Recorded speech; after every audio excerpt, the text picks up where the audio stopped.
नमस्कार, daily line के news file bulletin में आप सभी का स्वागत है। मेरा नाम प्रशांत है। इस बुलेटिन में हम आपको बताएंगे राहुल गांधी ने हाथरस हादसे के पीड़ितों से मुलाकात करके उनसे क्या कुछ कहा और साथ ही बताएंगे कि पंजाब के खडूर साहिब से लोकसभा चुनाव जीतने वाले खालिस्तानी समर्थक अमृतपाल सिंह को कितने समय के लिए जेल से बाहर लाया गया है और शपथ को लेकर के क्या कुछ होने वाला है। इसके साथ ही जानेंगे ब्रिटेन में आम चुनाव को लेकर लेबर पार्टी ने कितनी सीटों पर शानदार जीत दर्ज की है और ऋषि सुनक का इस पर क्या कुछ कहना है। लेकिन उससे पहले एक नजर डालते हैं आज की हेडलाइंस पर। राहुल गांधी ने हाथरस हादसे के पीड़ितों से की मुलाकात। सबसे पहले अलीगढ़ और फिर पहुंचे हाथरस। पीड़ितों से कहा, टेंशन मत लीजिए, अब आप हमारा परिवार। दिल्ली के मुख्यमंत्री की जमानत याचिका पर हाईकोर्ट में सुनवाई आज। केजरीवाल ने 3 जुलाई को लगाई थी जमानत याचिका। हाईकोर्ट ने 5 जुलाई की दी थी तारीख। देश के कई राज्यों में भारी बारिश का कहर जारी। उत्तराखंड में बहे 2 कांवड़िए। 17 राज्यों में भारी बारिश का अलर्ट। सहारनपुर पुलिस ने 3.5 करोड़ की लूट का किया खुलासा। ज्वेलरी कारोबारी के स्टाफ ने ही रची थी साजिश। 5 आरोपी गिरफ्तार। और ब्रिटेन के आम चुनाव में लेबर पार्टी ने दर्ज की शानदार जीत। ब्रिटेन के नए प्रधानमंत्री बनेंगे कीर स्टारमर। ऋषि सुनक ने फोन करके दी बधाई। और अब शुरुआत करते हैं आज की बड़ी और अहम खबरों की विस्तार से। कांग्रेस सांसद और नेता प्रतिपक्ष राहुल गांधी आज सुबह सुबह हाथरस हादसे के पीड़ितों से मुलाकात करने के लिए अलीगढ़ और हाथरस पहुंच गए। यहां के पिलखाना गांव में मंजू देवी के घर सबसे पहले राहुल गांधी पहुंचे। हाथरस हादसे में मंजू देवी और उनके बेटे की मौत हुई थी। राहुल ने परिवार से हादसे की जानकारी लेते हुए उन्हें हर संभव मदद का आश्वासन दिया। इसके साथ ही राहुल गांधी ने पीड़ित परिवार से कहा कि पार्टी के लोग आपकी मदद करेंगे, आप बिल्कुल चिंता मत कीजिए। उन्होंने कहा कि अब आप लोग हमारे परिवार के सदस्य हैं। बता दें कि राहुल गांधी शुक्रवार सुबह 5:30 बजे दिल्ली से रवाना हुए थे। सबसे पहले वो अलीगढ़ गए। वहां पीड़ितों से मिलने के बाद वो हाथरस पहुंचे थे। वहां पार्क में बैठकर राहुल गांधी ने पीड़ित परिवारों से मुलाकात की। यहां हादसे के पीड़ित 4 परिवारों से राहुल गांधी ने मुलाकात की। राहुल ने हादसे की जानकारी लेने के साथ ही उनको सांत्वना भी दी। और अब बढ़ते हैं आज की एक और बड़ी खबर की ओर। पंजाब के खडूर साहिब लोकसभा सीट से चुनाव जीतने वाले खालिस्तानी समर्थक और वारिसदे पंजाब संगठन के मुखिया अमृतपाल सिंह की आज संसद में शपथ होनी है। कड़ी सुरक्षा के बीच सुबह 4 बजे उसे असम की जेल से निकाला गया।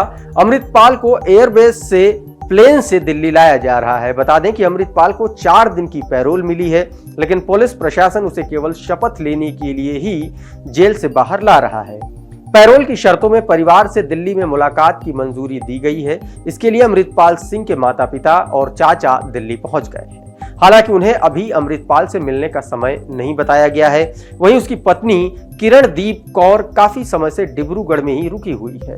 वे अभी दिल्ली में नहीं है। जानकारी के मुताबिक अमृतपाल सिंह शपथ लेने के लिए 1 साल 2 महीने 12 दिन बाद डिब्रूगढ़ जेल से बाहर आ रहा है और शपथ लेने के बाद उसे तुरंत जेल भेज दिया जाएगा। और अब बात करते हैं आज की एक और बड़ी खबर की। दिल्ली के मुख्यमंत्री अरविंद केजरीवाल की जमानत याचिका पर आज हाईकोर्ट में सुनवाई है।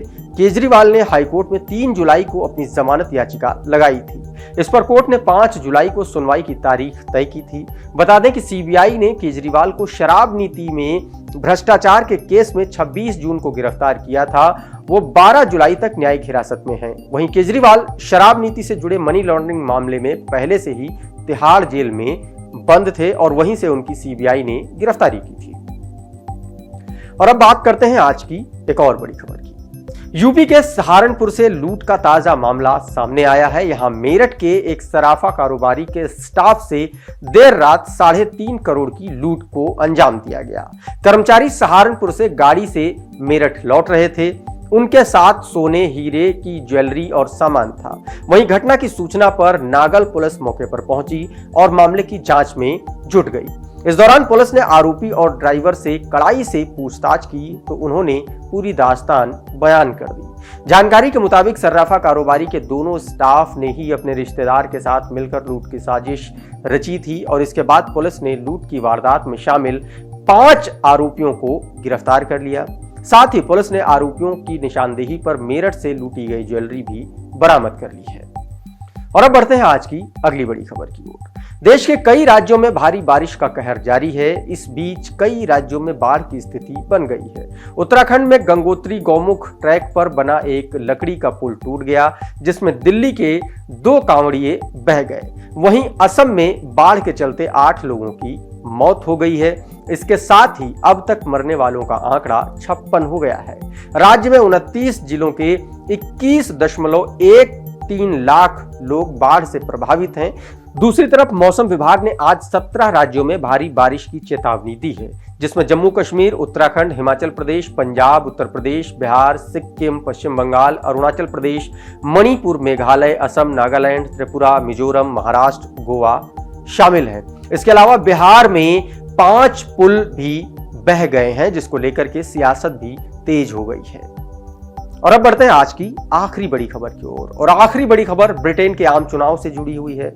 ब्रिटेन के आम चुनाव में लेबर पार्टी ने बड़ी जीत दर्ज कर ली है। 650 में से 488 सीटों पर आए नतीजों में लेबर पार्टी को 341 सीटें मिली हैं। सरकार बनाने के लिए संसद में 326 सीटों के बहुमत की जरूरत होती है। वहीं भारतीय मूल के ऋषि सुनक की कंजर्वेटिव पार्टी को अब तक सिर्फ 72 सीटें ही मिल पाई हैं। सुनक ने अपनी सीट रिचमंड और नॉर्थलर्टन से जीत दर्ज की है। वहीं लेबर पार्टी से पीएम पद के कैंडिडेट कीर स्टारमर भी लंदन की होलबोर्न और सेंट पैनक्रॉस सीट पर जीत चुके हैं। नतीजे घोषित होने के बाद हार मानते हुए सुनक ने पार्ट से माफी मांगी। इसके साथ ही उन्होंने स्टारमर को फोन करके जीत की बधाई भी दी। आज के मॉर्निंग के इस न्यूज फाइल के बुलेटिन में फिलहाल इतना ही, लेकिन आप बने रहिए डेली लाइन के साथ।